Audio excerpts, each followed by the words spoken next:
हरि ओम। सहनावतु सहनौ भुनक्तु सह वीर्यं करवावहै तेजस्विनावधीतमस्तु मा विद्विषावहै। ओम शांति शांति शांति। शंकरं शंकराचार्यं केशवं बादरायणं सूत्रभाष्यं कृतौ वन्दे भगवन्तौ पुनः पुनः। ईश्वरो गुरुरात्मेति मूर्तिभेदविभागिने व्योमवद्व्याप्तदेहाय दक्षिणामूर्तये नमः। ओम शांति शांति शांति।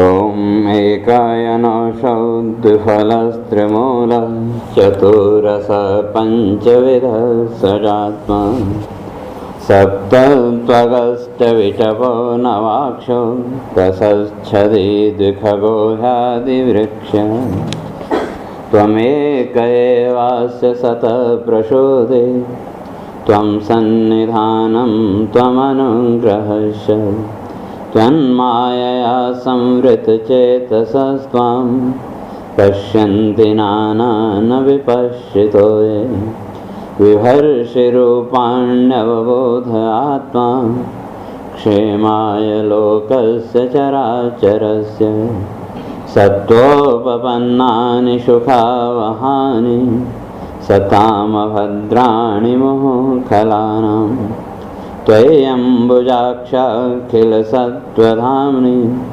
समाधिना वेशितचेतसके त्वत्पादपोतेन महत्कृतेन कुर्वन्ति गोवत्सपदं भवाब्धिं स्वयं समुत्तीर्य सुदुस्तरं द्युमन् भवार्णवं भीममदभ्रसहृदा भवत्पदाम्बोरुहनावमत्रते निधाय याता सदनुग्रहो भवान्। तो विचार चल रहा था, ये जो संसार रूपी वृक्ष है, तो इस वृक्ष के क्या कहते तीन मूल सत्व रज और तम, दो फल सुख और दुख, और चार इसके रस धर्म अर्थ काम और मोक्ष। और जो देवता हैं उन्होंने कहा हमको इस संसार की अपेक्षा नहीं है, क्योंकि संसार में जाएंगे फिर कर्म करेंगे और उन पुण्य कर्मों का फल ज़्यादा से ज़्यादा वही स्वर्गलोक की प्राप्ति, और स्वर्गलोक में आए तो वहाँ भी दुख तो है ही। और इसलिए कहते हैं जब साक्षात परमात्मा सामने हो सगुण साकार रूप में, तो फिर उस स्थिति में उस परमात्मा की शरण में जाने के अतिरिक्त और किसी की शरण में जाना ठीक नहीं। तो इसलिए कह के आए थे सत्यात्मकम त्वाम शरणम प्रपन्ना, तो जो सत्यात्मक वो आत्म स्वरूप का उसके हम शरण में। और इस संसार रूपी वृक्ष में क्या क्या है, तो कहते हैं पंचविध। इस संसार को जानने की 5 विधियाँ, अर्थात ये 5 इंद्रियाँ, 5 जो ज्ञानेंद्रियाँ हैं, इन इंद्रियों के द्वारा ही संसार को जाना जा सकता है। और अगर ब्रह्म तत्व को जानना हो तो क्या वहाँ तो इन इंद्रियों की गति है नहीं, क्यों हर एक इंद्रिय की अपनी एक सीमा है। आँख है तो एक निश्चित दूरी तक देख सकती है, बोले कितनी ही अच्छी क्यों न हो, कितनी ही तीव्र दृष्टि क्यों न हो, लेकिन उसकी भी अपनी एक सीमा है। कान है शब्द को पकड़ने की, उसकी भी एक सीमा है। अत्यंत सूक्ष्म शब्द है तब भी नहीं पकड़ सकते, और अत्यंत तीव्र है तो भी नहीं पकड़ सकते। उसी तरह प्रकाश का भी एक सीमा से अगर ज़्यादा प्रकाश हो तो आँख अपने आप बंद हो जाती है। और उसी तरह से नाक गंध है तो उसकी भी अपनी एक सीमा, और रसना है उसकी भी एक सीमा, और जो त्वचा है उसकी भी एक सीमा। तो इसलिए कहते हैं कि ये जो जानने के साधन तो हैं ये पांचों इंद्रियां, और ये पांचों बंधन का कारण भी। लो दृष्टांत कई बार आपने सुना होगा, एक प्रमादेश कथम न हन्यते यह सेवते पंचभिरेव पंच। तो बाकी जितने भी जीव हैं उनके पास तो एक एक कमी है, एक एक दोष। कुरंग मातंग पतंग मीन भृंगा, तो 5 उदाहरण दिए। कहते हैं जो मृग है हिरण, तो यहाँ क्या बोलते हैं, मृगौला कुछ ऐसे बोलते हैं। हिरण जो है, तो हिरण की सबसे बड़ी कमजोरी क्या है, संगीत। और कहते हैं कि वो जो हिरण पकड़ने वाले हैं वो बढ़िया म्यूजिक, जहाँ हिरण बहुत हो वहाँ चालू कर देते हैं, और उस म्यूजिक को सुन के वो जो हिरण है एकदम मुग्ध हो जाता है, और जो शिकारी है उसको पकड़ लेते हैं। और उसी तरह से हाथी है, तो हाथी की कमजोरी स्पर्श, और जो मछली है उसकी कमजोरी रस, भंवरा उसकी कमजोरी रूप गंध, और जो पतंगे हैं उनकी कमजोरी रूप। तो कहते हैं कि ये जो 5 हैं इनके यहाँ तो एक एक कमजोरी, और जो मनुष्य है उसके यहाँ तो ये 5 ही हैं। एक प्रमादीश कथम न हन्यते यह सेवते पंचभिरेव पंच। तो जो इन 5 का एक साथ सेवन कर रहा है, कहते हैं ऐसा जो प्रमादी जीव है वो कथम न हन्यते, तो उसकी तो मृत्यु निश्चित है। तो ये 5 इंद्रियां आपके भौतिक जगत के ज्ञान का भी साधन है, और उसके साथ साथ मोह बंधन का कारण भी है। अगर ज्ञान सही दिशा में है और यथार्थ में इन वस्तुओं के, इन पदार्थों की वास्तविकता का अगर विचार करें, तो कहते हैं यही ज्ञान के साधन क्या बन जाएंगे, आपके मोक्ष के साधन। क्यों जो भी सुना, वैसे तो कहते हैं सर्वम क्षणिकम, सब कुछ क्षणिक है। तो रूप रस गंध शब्द स्पर्श ये सब करते क्या है, मनुष्य के अंदर, प्राणी के अंदर एक प्रकार की लालसा को उत्पन्न करते हैं। शब्द है, कोई अच्छा शब्द आपने सुना तो बार बार उस शब्द को सुनने की इच्छा होती है, तो उसने क्या किया, आपको बांधा ही। शब्द के द्वारा आपको ज्ञान हुआ, लेकिन बहुत प्रिय जो शब्द आपको लगा उस शब्द ने आपको बांधा भी। उसी तरह से रूप रस गंध और स्पर्श, तो ये 5 विषय बांधने वाले। और जो विषय हैं, जो कहते हैं विष और विषय दोनों में अंतर क्या है, खाली एक अक्षर का ही अंतर है।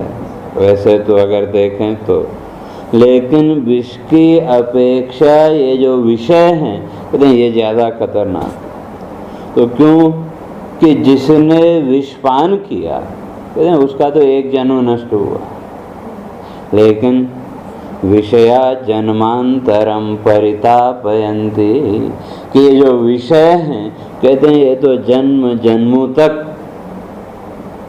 पीड़ा देते हैं। क्यों कि वही यम वाप स्मरण भाव उसको स्मरण कर लो कि जैसी आकांक्षा होगी, जैसी लालसा होगी, तो उसी के आधार पर अंतिम क्षण में भी वही वृत्ति बनेगी और उसके अनुसार फिर अगले जीवन का निश्चय। और जैसे वो संस्कार होंगे तो कहते हैं वो संस्कार भी तो आपको प्रेरित करेंगे। इसलिए गीता में भगवान ने 2 प्रकार के संस्कारों की चर्चा की। एक अभिजात, अभिजात शब्द से वहाँ का, तो अभिजात का अर्थ जिन संस्कारों को हम विरासत में लेके आए हैं, और दूसरे जो संस्कार यहाँ हमको मिले। और दोनों में थोड़ा सा अंतर ये है कि जो पीछे से हम संस्कार लेके आए वो बहुत कुछ हमारे स्वभाव को निश्चित करने में मदद करते। एक छोटे बच्चे को देखो, एक बच्चा एकदम गुस्सैल होता है और एक बच्चा एकदम शांत। तो यहाँ तो हमने अभी उनको कुछ सिखाया नहीं, तो ये प्रवृत्ति आई कहाँ से? पूर्व के जो संस्कार थे। और ये दोनों ही संस्कार इस जीवन को चलाने में सहायक। और संस्कार कहो, गुण कहो, खाली शब्दों का भेद है, मूलतः चीज तो एक ही है। तो अब ये जो संस्कार आप पीछे से विरासत में लेके आए, वो संस्कार और यहाँ इस संसार में आने के बाद जो संस्कार आपको मिले, अगर दोनों एक जैसे हैं तो आपका जीवन शांतिपूर्वक चलता रहेगा। और जहाँ ये विरोधी संस्कार टकराए, क्योंकि ये तो जरूरी नहीं है कि पीछे से सारे पुण्य के संस्कार हम लेके आए हों, पुण्य भी है और साथ में पाप भी है। और ये भी जरूरी नहीं कि पाप के ही संस्कार हों, पाप के संस्कार हैं तो उनके साथ पुण्य के भी।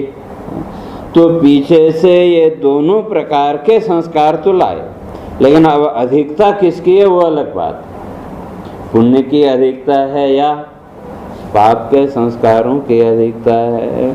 और यहाँ इस जीवन में भी दोनों ही प्रकार के संस्कार मिले, पाप के भी मिले और पुण्य के भी मिले। तो अब जहाँ ये दोनों संस्कार टकराए, पिछले जीवन का संस्कार और इस जीवन का संस्कार, अगर दोनों एक जैसे मिल गए तो आपके मन में कोई विक्षेप पैदा नहीं होगा, चाहे वो पुण्य के हों चाहे पाप के हों। और जैसे ही ये दोनों विरोधी संस्कार टकराए तो आपके अंदर एक अंतर द्वंद्व की स्थिति कि ये सही या ये सही। अब उस अंतर द्वंद्व में जो संस्कार बलवान पड़ेगा, जो ताकतवर पड़ेगा, वो अपनी ओर खींच के ले जाएगा। लेकिन उसमें यही है कि फिर आप कितने सावधान हैं। अगर सावधान हैं तो अगर कहीं पाप का संस्कार बलवान हुआ, उसने खींचा अपनी ओर, अगर आप सजग हैं तो अपने को बचा सकते हैं। और अगर सावधान नहीं रहे तो नहीं बच सकते, सीधी सी बात है। और कभी अगर ऐसा हुआ भी तो फिर बाद में सोचते हैं कि ऐसा हमने क्यों किया है किया। तो ये जो दोनों संस्कार हैं, तो ये संस्कार भी आपके इन पांचों इंद्रियों से जुड़े हुए हैं कि नहीं। और अगर जीवन का विश्लेषण करके देखें तो सारा जीवन इन पांचों इंद्रियों के संस्कारों पर ही टिका हुआ मन ठीक है, लीजर इनका बना है, लेकिन इन इंद्रियों के बिना मन भी कुछ नहीं कर सकता। भाई सेना होगी तो तभी तो राजा लड़ेगा, और अगर सेना ही नहीं है तो राजा का भी कोई महत्व तो नहीं। और ये जो इंद्रियां हैं ये करती क्या हैं? इसलिए शास्त्रकारों ने इन इंद्रियों को अप्सरा शब्द से, अपसारयन्ति स्वलक्ष्यात्, तो मनुष्य जीवन का लक्ष्य, चाहे मोक्ष कहो, परम सुख कहो, परम आनंद कहो, लक्ष्य तो सबका एक ही है। भले उसके लिए कोई भी शब्द हम प्रयोग करें, और उस लक्ष्य की आशा में ही ये इंद्रियां बाहर की ओर खींचती हैं। इसलिए वहाँ उपनिषद में स्पष्ट किया कि परांचिखानि व्यतृणत् स्वयंभू परांग पश्यति नान्तरात्मन। और वहाँ एक तरह से देखें तो हमने परमात्मा को बीच में डाल दिया कि व्यतृणत् स्वयंभू, परमात्मा ने इन इंद्रियों की रचना की। और कैसी? तो कहा परांची, बहिर्मुखी। और जहाँ तक बहिर्मुखता की बात है वो तो इनका स्वभाव है, पीछे स्पष्ट किया था कि हर एक वस्तु अपने मूल की ओर जाती है, और जब तक उस मूल तक नहीं पहुँचे तब तक उसको विश्राम नहीं है। तो परमात्मा ने या विधाता ने तो इंद्रियों की रचना की, और बहिर्मुखता इनमें स्वभावतः आ गई। तो इनका मूल भी तो वही पांचों भूत, पांचों भूतों का जो सत्वगुण है, तो सत्वगुण से क्या बना? एक एक भूत के सत्वगुण से एक एक इंद्रिय है। तो ये जो इंद्रियां हैं, कहते हैं ये इंद्रियां तो जीव को उसके लक्ष्य से दूर ले जाती हैं। अगर ज्ञान नहीं है तो इसलिए कहने का अर्थ ये इंद्रियां ही मोक्ष का भी साधन है, और ये इंद्रियां ही बंधन का भी कारण। तो इसलिए देवता कहते हैं कि मोक्ष का साधन तो बहुत कम मात्रा में, लेकिन ज़्यादातर तो बंधन के ही कारण। क्योंकि किसी भी इंद्रिय को आप जबरदस्ती रोक नहीं सकते। तो उसमें यही है कि जो निष्प्रह है, जो ज्ञानी है, उसकी दृष्टि में तो किसी प्रकार का कोई विकार नहीं। लेकिन जो एक सामान्य व्यक्ति है, उसकी दृष्टि में, उसकी इंद्रियों में कोई न कोई दोष तो है इन तीनों गुणों के कारण। तो जिस समय जिस गुण का उद्भव होगा उसी के अनुसार आपकी इंद्रिय दृष्टि भी बनेगी। जिस समय आप सत्वगुण की अवस्था में हैं, उस समय अगर कोई आपको अपशब्द भी कह दे तो भी आप उसको छोड़ देते हैं। और अगर रजोगुण की अवस्था में है तब छोटी सी बात भी बहुत बड़ी बना लेते हैं, और तमोगुण में तो ज्ञान ही नहीं हुआ कि क्या अच्छा क्या बुरा उसका बोध ही नहीं। तो हमारा जितना भी ये इंद्रिय जन्य व्यवहार है, ये सारा व्यवहार भी किस पर टिका हुआ? वही तीन गुण। तो इसलिए देवता कहते हैं कि संसार में अगर गए तो वहाँ तो फिर इन तीनों गुणों के अधीन होना ही पड़ेगा। और जो भी व्यवहार हम करेंगे वो व्यवहार भी कहीं न कहीं इन तीनों गुणों के घेरे में ही होगा। और ऐसी स्थिति में अगर सत्वगुण को बढ़ा भी लिया तो सत्वगुण ज़्यादा से ज़्यादा कहाँ ले जाएगा?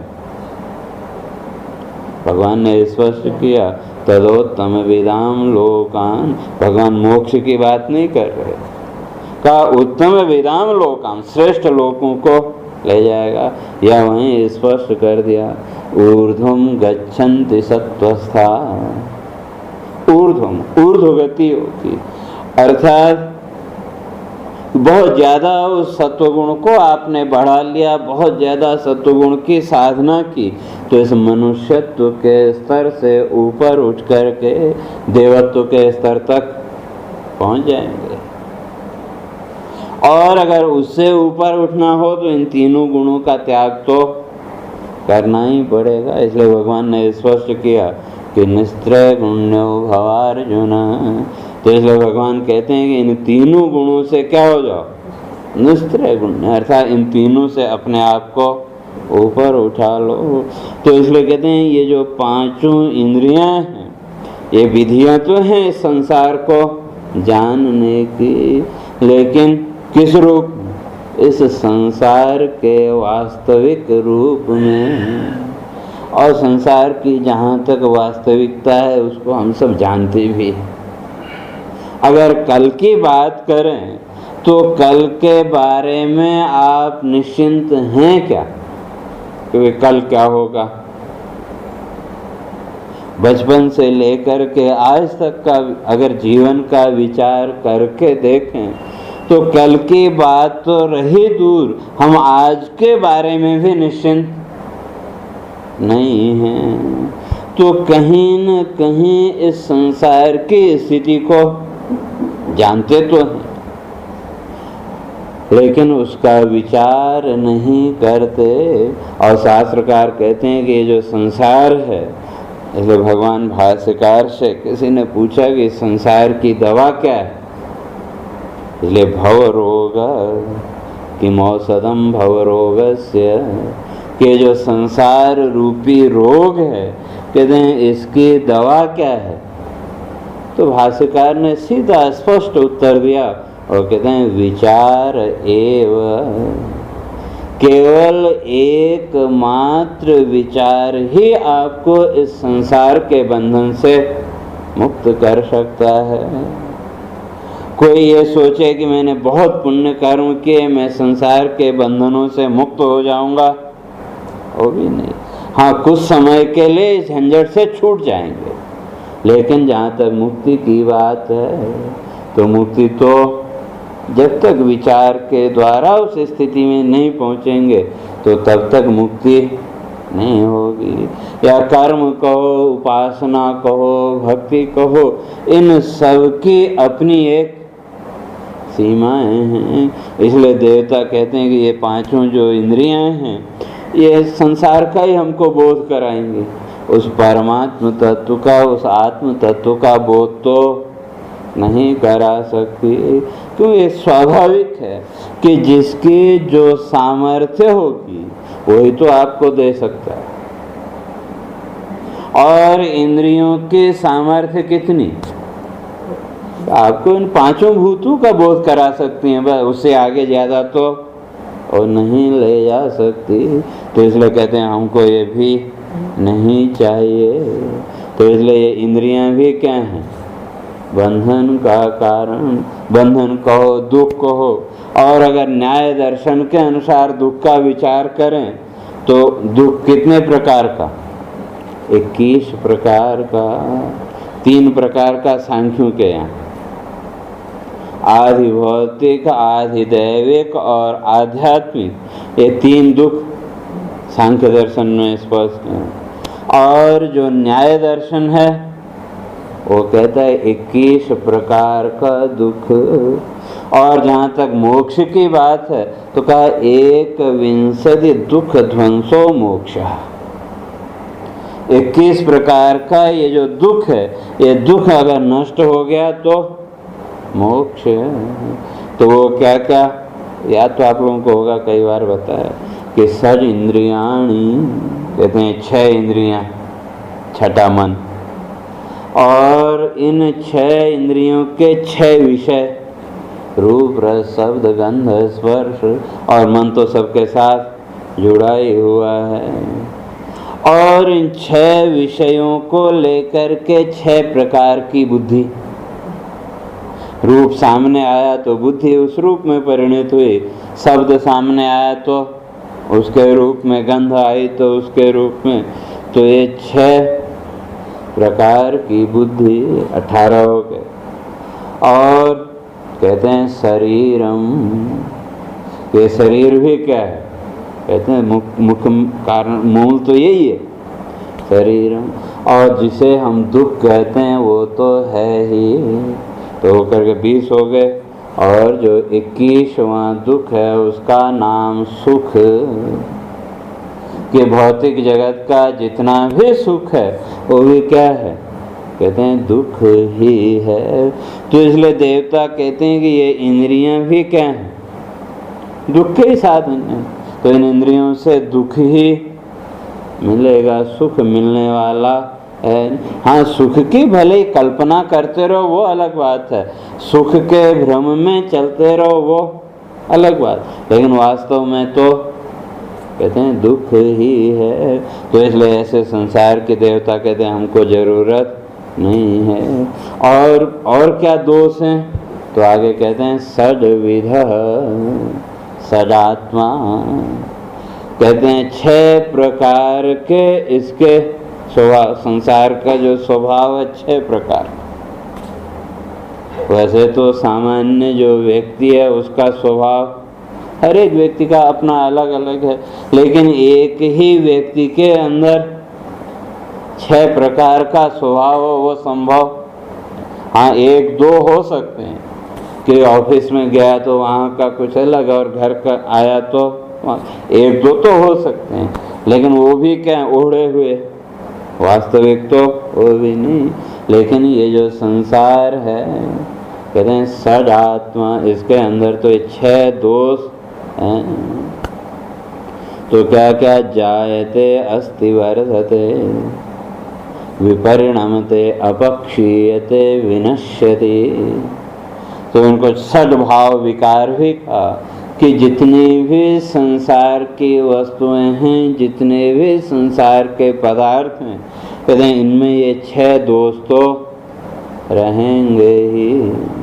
तो कहा जायते, तो सबसे पहले उस वस्तु का प्रकट होना, और जब वो वस्तु उत्पन्न हुई तो हमने क्या कहा कि वस्तु है, और जब तक उत्पन्न नहीं हुई तब तक हम उसको नहीं मानते।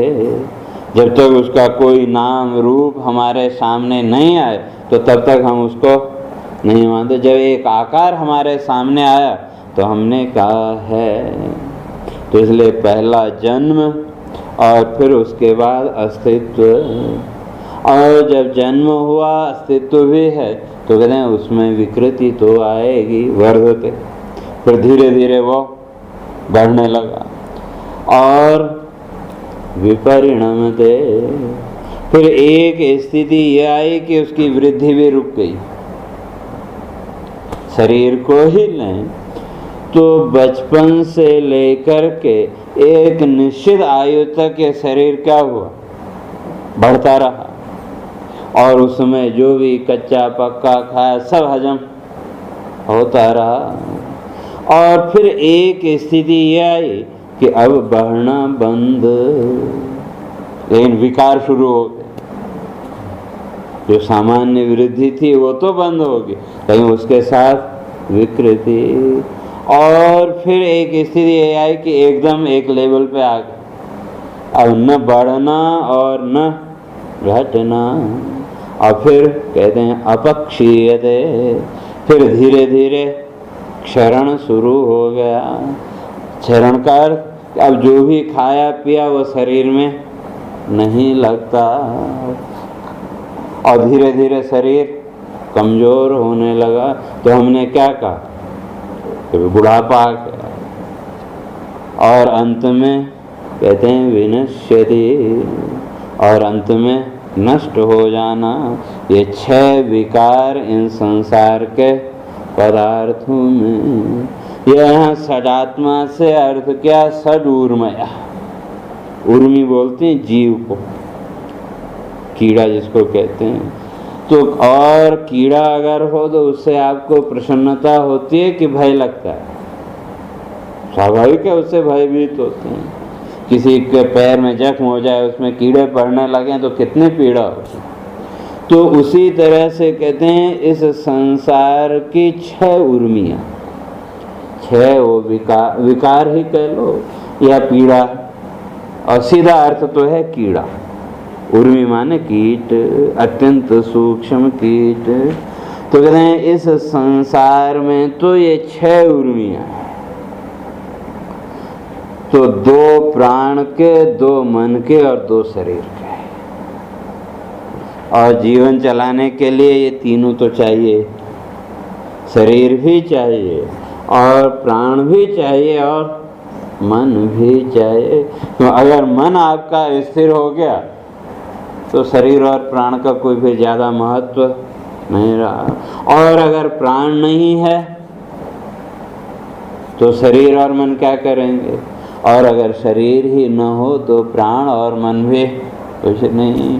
तो सामान्यतया देखें तो ये तीनों ही जीवन में आवश्यक, शरीर भी आपका व्यवस्थित हो, स्वस्थ हो, और उसके साथ साथ मन भी आपका स्वस्थ हो, और प्राण भी व्यवस्थित आपका चलता रहे, तो आप एकदम प्रसन्न हैं। लेकिन कहते हैं ये 6 जो कीड़े हैं या सीधे सीधे कहें 6 बीमारियां, तो कहते हैं ये तो हर एक व्यक्ति के साथ लगी हुई हैं संसार में, चाहे जो भी हो, चाहे वो मनुष्य हो चाहे पशु पक्षी हो। तो क्या क्या, तो कहते हैं बुभुक्षा पिपासा च प्राणस्य, भूख और प्यास। तो ये जो 2 रोग हैं ये किसके, कहते हैं प्राण के। तो इसलिए जब तक प्राण चल रहा है व्यवस्थित, भूख और प्यास तो लगेगी। और वो लोक व्यवहार में भी हम उसका प्रयोग करते हैं। कहीं आप धूप में चले आ रहे हो, बहुत तीव्र धूप है और प्यास भी आपको लगी है, और उतने में आपको एक बढ़िया ठंडा गिलास पानी का मिल जाए, तो पानी पीते ही आप क्या कहते हैं, चलो प्राण लौटा है। अब नेपाली में कहते हैं कि नहीं, लेकिन हिंदी में ये मुहावरा प्रसिद्ध है कि पानी पीते हैं हम कहते हैं प्राणों को संतुष्टि मिले। तो भूख और प्यास ये दोनों प्राण के रोग, सीधे शब्दों में कहो रोग। और कहते हैं मनसा स्मृतौ शोक मोह, शोक और मोह ये जो 2 रोग हैं ये मन के। तो शोक और मोह से शरीर का ज़्यादा संबंध नहीं है, लेकिन जब आपका मन ही बीमार हो गया तो शरीर तो बीमार होगा ही। तो इसलिए शोक और मोह, और शोक मोह का कारण वो तमोगुण कहो, अज्ञान कहो, इच्छा कहो, जो भी कहो। तो मन में जितनी ज़्यादा इच्छाओं का संग्रह होगा, आपके जीवन में शोक और मोह भी उतना ही ज़्यादा। और धीरे धीरे अगर उन इच्छाओं को आपने निकाल दिया तो इस शोक मोह से भी आप मुक्त हो जाएंगे। और अंत में बची 2, कहते हैं जरा मृत्यु शरीरस्य षडूर्मय। तो ये जरा और मृत्यु ये 2 बीमारी किसकी है, ये शरीर की, और इन 2 बीमारियों का कोई इलाज नहीं। आज तक किसी भी वैद्य के पास इन 2 बीमारियों का इलाज, तो जो जरावस्था है समय के साथ वो आनी है, और अंत में मृत्यु। कहते हैं ये 2 बीमारियां शरीर की। तो इसलिए देवता कहते हैं कि सदात्मा है इस संसार में, तो ये 6 रोग लगे हुए, और इन 6 एकाध रोग हो तो चलो आदमी प्रयत्न करे उससे मुक्त हो जाए, लेकिन जब ये 6 रोग हैं तो, और पहला बुभुक्षा पिपासा, तो उसको भी आप रोक नहीं सकते। हाँ ठीक है कि मन का जो रोग है उसको साधना के द्वारा, विचार के द्वारा आप दूर कर सकते हैं, और बुभुक्षा और पिपासा है वो भी योग के द्वारा।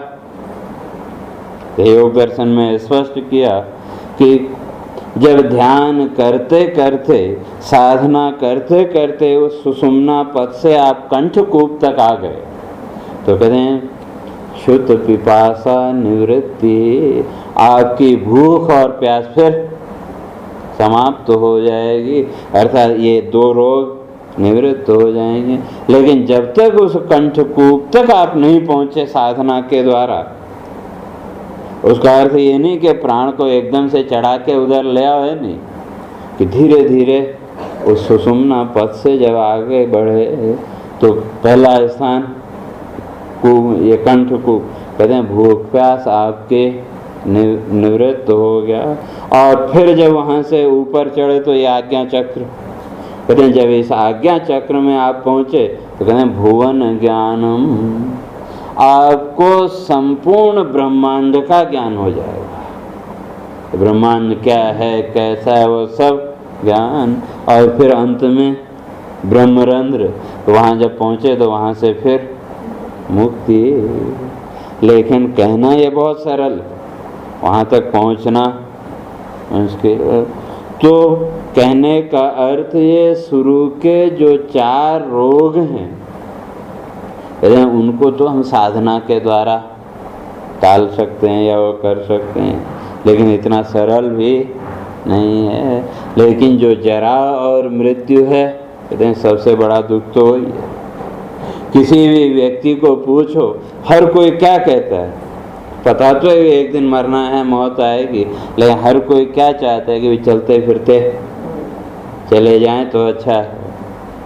अभी वो जो कष्ट आया नहीं, उससे पहले से ही भयभीत हैं कि नहीं, तो क्यों कहीं न कहीं मन के अंदर पूर्व के वो संस्कार जो आपको अंदर ही अंदर भयभीत करके रखते हैं।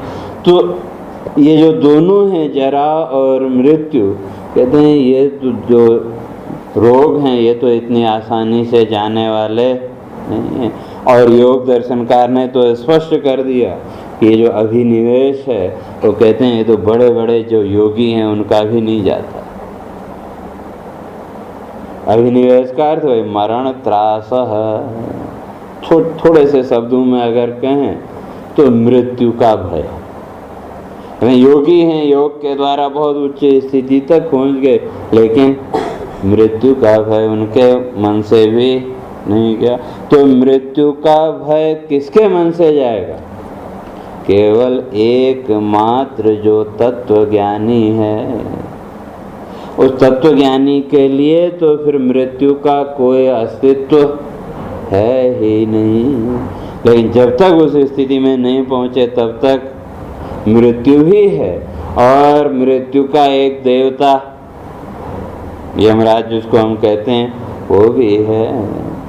तो इसलिए देवता कहते हैं इस संसार में तो ये 6 रोग लगे ही हुए हैं, और आप हमको फिर कहाँ इस रोगों के उसमें भेज रहे हैं, जब साक्षात आप सामने खड़े हैं साकार रूप में। तो क्या फिर हम इस संसार की शरण में जाके क्या करेंगे? तो यहाँ तो ये रोग और 5 बंधन के कारण, दुख के कारण भी यहाँ हैं, और दुख भी है और साथ में रोग भी है। तो क्या उस स्थिति में मोक्ष तक कब पहुँचेंगे क्या पता। तो इसलिए देवता कहते हैं कि नहीं, हमको तो आपकी ही शरण में आना है ताकि हम इस झंझट से मुक्त हो जाएं। क्योंकि उस झंझट में पड़े तो फिर पता नहीं वो मोक्ष कहाँ खो जाएगा। तो इसलिए वो विचारशील व्यक्ति वही है कि जो सीधे सीधे उस तत्व के शरण में जाता है। मेरे को एक बात याद आई कि राजा बलि, कथा पहले भी सुनाई है। तो वो जो राजा बलि है, पूर्व जन्म में एक बड़ा पापी व्यक्ति था, दुष्टात्मा, कि जीवन के जितने भी दुष्कर्म है उसने किए। लेकिन राजा का बेटा था, वैभव की तो कोई कमी थी नहीं, और अकेला लड़का और लड़का या घर में अकेली संतान हो तो उसके प्रति मोह भी थोड़ा ज़्यादा ही होता है। और फिर राजा, तो इसलिए वो धीरे धीरे बिगड़ता चला गया। तो इसी तरह से वो सारा जीवन उसका निकल गया। और अंतिम समय जब आया तो उसका नियम था, कहते हैं कि एक गणिका के पास वो रोज जाता था, उस दिन भी गया। लेकिन वो जो गणिका है वो उस दिन कहीं गई हुई थी, तो दिन भर वहाँ प्रतीक्षा करता रहा। शाम होने को आई तो फिर सोचा चलो अब लौट चलो, और रास्ते में चलता रहा, सोचता रहा। लेकिन इतने में ठोकर लगी और एकदम मुंह के बल गिर पड़ा। और दुर्व्यसनों के कारण शरीर उसका इतना जर्जर हो गया, इतना शिथिल हो गया, अब उसके अंदर उठने की भी सामर्थ्य नहीं। तो कोशिश किया लेकिन नहीं उठ पाया। तो सोचा कि भाई अब तो अंतिम समय निकट है। लेकिन वो गणिका के लिए जो फूल माला आदि वो लेके गया था, तो सोचा कि इसका क्या करूं, अगर यहाँ रास्ते में ही मैं मर गया तो ये जो माला है ये तो लोगों के पैरों के नीचे कुचली जाती रही। तो सोचता रहा। तो कहते हैं कि उसको रास्ते के किनारे पर थोड़ी दूर पर एक शिवलिंग दिखाई दिया। तो सोचने लगा कि लोग कहते हैं भगवान है। कहा कि भाई मैंने तो कभी माना नहीं, लोग कहते हैं भगवान है। तो कहा अगर है तो कहा कि सब चढ़ाते हैं, तो इस माला को भी मैं वहाँ चढ़ा दूँ, तो कम से कम लोगों के पैरों में आने से तो बचेगी। और जो भगवान को मानने वाला है, जिसकी श्रद्धा है, उसकी दृष्टि पड़ेगी तो वो नमस्कार करेगा, तो कम से कम उसका तो पुण्य होगा। तो ये विचार करके कहते हैं वो रगड़ता रगड़ता वहाँ तक पहुँचा। और पहले तो चलने की भी हिम्मत नहीं थी, लेकिन फिर धीरे धीरे घिसटता घिसटता जब वहाँ तक पहुँचा तो उसके अंदर थोड़ा विश्वास हो गया कि नहीं है कोई न कोई शक्ति। तो फिर उसने वहाँ वो श्रद्धा के साथ, कि इस भाव के साथ कि भगवान है, वो भी यही सोच के कि वे जीवन भर तो मैंने माना नहीं है, तो चलो अंतिम समय कम से कम इस विश्वास को दृढ़ रखो, होगा तो उसका फल नहीं मिलेगा, फल मिलेगा, और अगर नहीं है तो कहा वो तो जीवन जैसा है वैसा चलता रहेगा। और कहते हैं कि थोड़ी देर में प्राण निकल गए। और जब प्राण निकल गए तो फिर वही हिंदू मर्यादा के अनुसार चित्रगुप्त के यहाँ हाजिरी लगी। तो पूछा कि वे इसका देखो खाता। तो वो जो चित्रगुप्त है उसने कहा देखना क्या है, जीवन में इसने कोई पुण्य कर्म तो किया ही नहीं है, तो फिर देखना क्या है, जो भी देने है सजा दे दो। तो कहते नहीं, यमराज ने कहा नहीं फिर भी देखो तो सही, कहीं कुछ गुंजाइश निकल आए। तो उसने पलटाया उसका जीवन का लेखा जोखा, तो बताया कि महाराज इसके जीवन में केवल ये आखिरी पुण्य है, वो भी अर्ध विश्वास के साथ, पूर्ण विश्वास नहीं लेकिन अर्ध विश्वास के साथ इसने ये काम किया। तो कहा अब जब फलों का निर्णय हुआ तो कहते हैं कि उसको उतने से उसके लिए 3 घड़ी का स्वर्ग यमराज ने दिया। तो उससे पूछा भी देखो तुम्हारे जीवन के ये पाप हैं तो इनका ये दंड है, और एक तुम्हारा पुण्य है तो उसका ये पुरस्कार या फल है। तो कहा तुम पहले किसको भोगोगे। तो कहते हैं वहाँ बलि ने बड़ा सुंदर उत्तर दिया। उसने कहा कि भाई ये जो पाप है इसका फल तो भोगना ही है, और इस फल को भोगने में लगा तो न जाने ये पुण्य कहाँ खो जाएगा, और पाप का फल जब भोगना ही है तो कहा मुझे पहले पुण्य का फल दे दो और फिर पाप का तो भोगना ही है। तो उसी तरह से देवता कहते हैं कि भाई जब सामने भगवान साक्षात खड़ा हो तो फिर हम उसकी संसार की और दुखों की ओर क्यों जाएं। तो इसलिए हम तो सीधे सीधे सत्यात्मकम त्वाम शरणम प्रपन्ना, हम तो जो सत्य स्वरूप परमात्मा है उसकी ही शरण में जाते हैं। और उसके साथ साथ कहते हैं कि जब वे वृक्ष है तो इसकी छाल भी तो होगी, तो कितनी छाल, तो कहते हैं सप्तत्वग। ये जो संसार रूपी वृक्ष है इसकी जो छिलका है बाहर का पेड़ का, क्या बोलते हैं, बोकड़ो क्या बोलते हैं, हाँ बोकड़ा, तो वो कितने तरह का, तो कहते हैं 7। तो ये 7 प्रकार कौन से, तो आपके शरीर के अंदर की सप्त धातु, कहते हैं ये जो सप्त धातु हैं ये ही इस जीवन का बाहर का छिलका है। किसी भी अगर पेड़ को सुखाना हो, उसके जड़ के पास के थोड़े खाल निकाल दो, कुछ दिनों में पेड़ अपने आप सूख जाएगा, क्यों उसका जो संबंध था नीचे से कट गया। तो उसी तरह से कहते हैं कि ये सप्तत्व, अगर त्वचा अच्छी है तो व्यक्ति का सौंदर्य भी, तो इस त्वचा के सौंदर्य को बढ़ाने वाले कारक कितने, कहते हैं ये 7, रुधिर, मांस, मेद, अस्थि, मज्जा, रस और शुक्र। तो ये जो 7 धातुएं हैं शरीर की, अगर ये 7 धातुएं व्यवस्थित हैं, शुद्ध हैं, तो शरीर भी स्वस्थ रहेगा और आपके चेहरे की जो कांति है, कांति माने क्या, आभा, उसका जो प्रकाश है वो भी व्यवस्थित। एक जो स्वस्थ व्यक्ति है उसको अगर वृद्धावस्था में भी देखो तो तभी उसके चेहरे में रौनक थोड़ा बहुत दिखती है, और एक जो दुष्कर्मी है उसके चेहरे में युवावस्था में भी रौनक नहीं दिखेगी।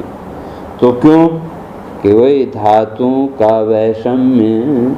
और आयुर्वेद का जो अच्छा वैद्य है वो सबसे पहले क्या परीक्षा करता है, उस नाड़ी के द्वारा आपके अंदर ये जो सप्त धातुएं हैं इनकी क्या अवस्था।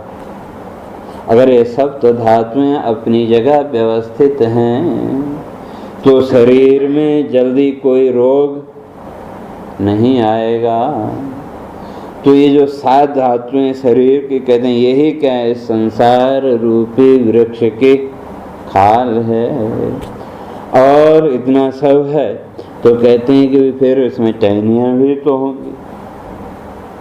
तो टहनियाँ कितनी, तो कहा 8 विटपो, 8 इसकी शाखाएं। और इन 8 को भगवान ने प्रकृति शब्द के द्वारा कहा।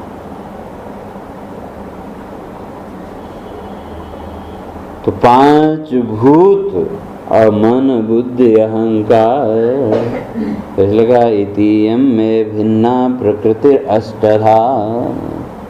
तो कहते हैं ये जो अष्टधा प्रकृति है कैसी है, भिन्ना है, मुझसे एकदम भिन्न है, अलग है।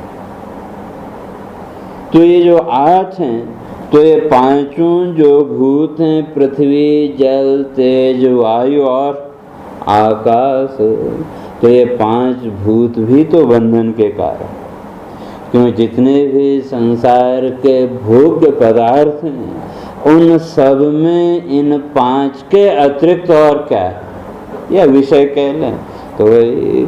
तो इसलिए कहते हैं ये 8 टहनियाँ हैं इस वृक्ष की, और साथ में मन, बुद्धि, अहंकार।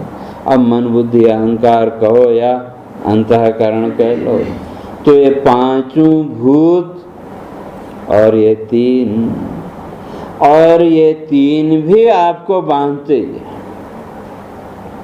और अगर मन की बात करें तो मन के लिए तो स्पष्ट कर दिया कि मन एव मनुष्याणाम कारणम बंध मोक्ष। तो कौन सा, कहते हैं बंधन का जो कारण है विषयासक्तम मनः बंध। जो मन विषयों में आसक्त है, संसार के भोगों में आसक्त है, वो बंधन का कारण। और निर्विषयम मुक्त, और जो निर्विषयक है वो मुक्त। जैसे संसार के विषयों से संबंध छूटा तो आपका जो मन है वो मुक्त, अर्थात आप मुक्त। और जो विषय शब्द है, तो विषय शब्द की व्युत्पत्ति संस्कृत व्याकरण की दृष्टि से देखें तो वहाँ एक शीय बंधने धातु है, अर्थात बांधने वाली, और उसके साथ वी उपसर्ग लग गया। और उपसर्ग की पहले स्पष्ट करके आए थे कि संस्कृत व्याकरण की ये विशेषता है कि जहाँ भी उपसर्ग लगा तो वो उपसर्ग क्या करता है, शब्द के मूल अर्थ को बदल देता है। जैसे सुख और दुख, तो ख तो दोनों जगह है, और ये सु और दु ये दोनों उपसर्ग, तो ख का अर्थ शून्य। लेकिन जब ये उपसर्ग जुड़े तो अर्थ बदल गया कि नहीं, लेकिन मूल अर्थ तो यथार्थ में तात्विक अर्थ अगर देखें तो वही है शून्य। तो उसी तरह से यहाँ भी क्या है, जो विषय शब्द बना वे उपसर्ग पूर्वक शीं बंधने धातु, अर्थात बांधने वाले। तो कैसे, तो का विशेषण शिनोति, जैसे हम कपड़े को सिलते हैं, कहीं फट गया तो सुई धागे से उस कपड़े को सिलते हैं कि नहीं, और कितनी मजबूती से सिलते हैं। एक टांका लगाने से भी काम हो सकता है, लेकिन फिर भी हम सोचते हैं इसको और मजबूत करो कहीं दोबारा न फटे, लेकिन जितना मजबूत करते हैं वहीं से फटेगा, दूसरी जगह से फटे या न फटे, लेकिन उस जोड़ को सिल के जितना आपने मजबूत किया और जैसे ही जोर पड़ा वो वहीं से पहले फटता है। तो कहते हैं उसी तरह से ये जो विषय हैं ये भी क्या करते हैं, आपको सिल देते हैं। किसके साथ, कोई कामनाओं इच्छाओं के साथ। और विषयासक्तम मनः बंधस्य कारण, और जो इन विषयों के साथ जुड़ा हुआ है वो बंधन का कारण। और जहाँ तक मन की बात है, आपका मन तो वास्तव में है स्वतंत्र। मन की जो अपनी स्थिति है वो स्वतंत्र, और उस मन की स्वतंत्रता का भी आपको अनुभव है कि नहीं। जागृत में भले ही न हो, लेकिन स्वप्न में तो है। स्वप्न में आपका मन आपके नियंत्रण में नहीं होता। हाँ, जागृत अवस्था में कुछ हद तक है, लेकिन स्वप्न में हम पूरी तरह से उस मन के नियंत्रण में। जागृत में आप पहाड़ से नहीं कूद सकते, लेकिन स्वप्न में कूद जाते हैं कि। जागृत में आप हवा में नहीं उड़ सकते, लेकिन स्वप्न में वो मन पता नहीं कहाँ कहाँ उड़ा के वो ले जाता है। तो वो मन वास्तव में है स्वतंत्र, लेकिन हुआ क्या, कहते हैं जैसे ही इन विषयों के चक्कर में पड़ा तो स्वतंत्र होते हुए भी परतंत्र हो गया। और ये जो विषय हैं ये बांधते कैसे हैं, तो जैसे उदाहरण, एक कोई बड़ा व्यक्ति, राष्ट्रपति को या कोई प्रतिष्ठित व्यक्ति एकदम रोड पे आ जाए तो आसपास के जितने भी लोग हैं क्या करेंगे या क्या करते हैं, चारों तरफ से घेरा डाल के खड़े हो जाते हैं। अब किसी का कोई काम हो न हो, लेकिन फिर भी भीड़ का एक अंग बनने का उत्साह है कि क्या हो रहा है वो देखने की जिज्ञासा। तो वो चारों ओर से जब घेरा बन गया तो अब वो जो विशिष्ट व्यक्ति है उसके पास इतना अधिकार है कि वो है स्वतंत्र, लेकिन वहाँ उसकी स्वतंत्रता कहाँ गई। स्वतंत्र होते हुए भी बंधन में बंध गया कि नहीं। और जितने भी बड़े बड़े लोग हैं उन सब की स्थिति वही है। हमको लगता है कि स्वतंत्र हैं, जो भी, चाहे वो राजनीतिक स्तर के हों या दूसरे भी हों, लेकिन अगर कहीं जाना भी हो तो स्वतंत्रता पूर्वक जा नहीं सकते। उसके लिए क्या वो बोलते हैं, प्रोटोकॉल आदि, वो सब वो उसको नहीं तोड़ सकते। तो फिर स्वतंत्रता किस बात की। तो इसी तरह से जो मन है जब ये विषयों के साथ जुड़ा तो कहते हैं फिर ये विषय इसको चारों ओर से घेर लेते हैं। तो जब चारों ओर से इन विषयों का घेरा बन गया तो कहते हैं अब ये मन स्वतंत्र होते हुए भी स्वतंत्र नहीं रहा। और जब तक इस घेरे को नहीं तोड़ेगा तब तक स्वतंत्र हो नहीं सकता। और जैसे वो मन इस घेरे को तोड़ने जाता है तो वही मोह वृत्ति सामने आके खड़ी हो जाती है कि अरे अभी तो ये भी करना, ये भी करना, ये भी करना। और जहाँ वो वृत्ति आई तो फिर आगे बढ़ा हुआ, फिर तो वही घेरे में तो स्वतंत्र होते हुए भी परतंत्र। और इस परतंत्रता के कारण चंचलता भी आई। अगर 4 आदमी आपको घेर के खड़े हो जाएं, आप हैं तो स्वतंत्र, वो कोई आपको नुकसान भी नहीं पहुंचा रहे हैं अभी, लेकिन फिर भी आपके अंदर बेचैनी बढ़ती है कि नहीं, कोई क्यों घेरा, क्या है क्या नहीं है। तो वही स्थिति कहते हैं मन की भी है। तो जब मन को चारों ओर से विषयों ने घेर लिया, या सीधा सीधा यूँ समझो कि जब कभी आप कहीं भोजन करने बैठे और कई आइटम जब आपके सामने आ जाएं तो पहले क्या खाएं वो होता है कि नहीं। तो वही स्थिति मन की, क्योंकि जब चारों ओर से विषयों ने घेर लिया तो अब एक एक इंद्रिय के साथ जुड़े हुए उस एक एक विषय की भी शाखाएं कितनी। तो जब मन के सब सामने हैं तो मन के समझ में ही नहीं आता कि क्या करे और क्या न करे। और जब कुछ समझ में नहीं आया तो अपने आप परेशान तो होगा। तो वो परेशानी मन की क्या है, वही चंचलता, कभी इधर भागा और कभी इधर। तो इसलिए कहते हैं ये जो 8 हैं ये शाखाएं, तो ये 5 भूत, मन, बुद्धि और अहंकार। और इस मन की चंचलता का कारण वो भी वही शायद कि शायद ये। तो उसकी चर्चा अपने फिर कल करेंगे। सीधे होके बैठे।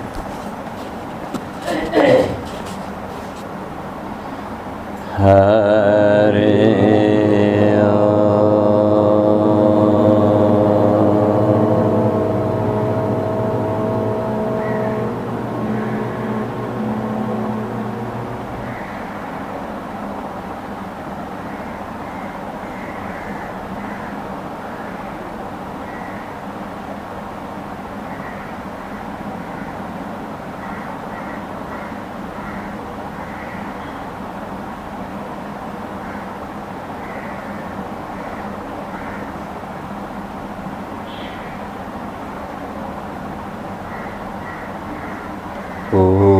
पूर्णमदः पूर्णमिदं पूर्णस्य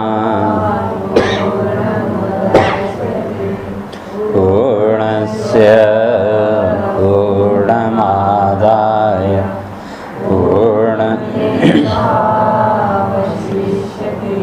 ॐ शान्ति शान्ति शान्तिः। शङ्करं शङ्कराचार्यं केशवं बादरायणं सूत्रभाष्यकृतौ वन्दे भगवन्तौ पुनः पुनः। ईश्वरो गुरुरात्मेति